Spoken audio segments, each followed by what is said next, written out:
大家好，我係 Toffee Boy，歡迎嚟到心靈雞湯。今晚我想同大家講三個學懂放下嘅故事，同你一齊靜靜地聽下，學下點樣放下啦。故事一，有個年輕人成日覺得生活無聊，呢個世界好細。有一日，佢去咗問一個智者，點解我覺得所有嘢都冇意思？個智者笑笑口咁遞咗個杯俾佢。去海灘裝一杯海水返嚟啦。個年輕人照做，返嚟之後，個智者問：呢杯水唔通就係你個海洋咩？個年輕人就話：唔係啊，呢杯只係其中一啲啫嘛。個智者就笑咗咁同佢講：咁點解你要睇個人生就好似一杯水咁呢？而唔係整個大海呢？呢個故事個意思就係話，有時我哋困喺自己細細嘅世界入邊，唔敢行出去，就以為個人生就係咁多，但其實世界比你想象中大好多嘅。故事二，破碎的花瓶。有一個女仔打爛咗自己最鍾意嘅花瓶，喊到好傷心。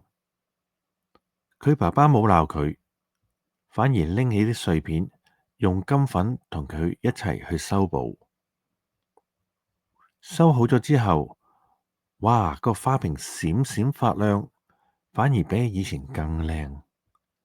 個爸爸就笑住同佢講：你睇下，破碎嘅地方先至係佢最光嘅地方。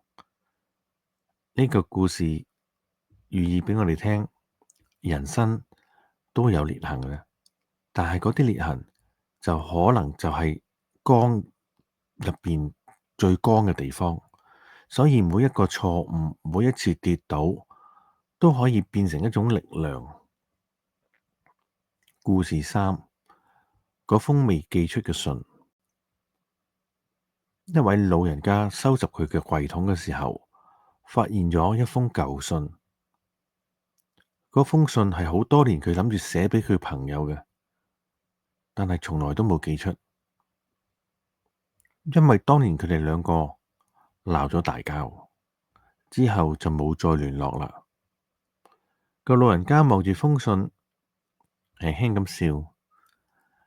原來我早就想原諒佢啦，只係唔識點講啫。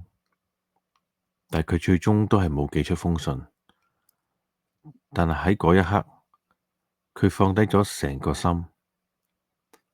呢個故事嘅意思就係話，有時候最需要被原諒嘅唔係對方，而係自己。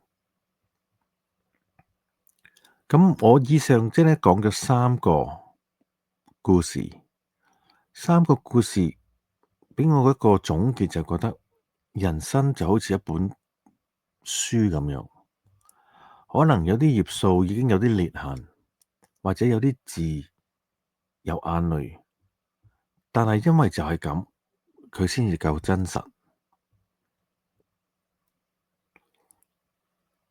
多謝你哋聽到呢度。如果你哋喜歡呢種療癒溫暖嘅內容，請畀一個 like 同埋 subscribe 我嘅 channel。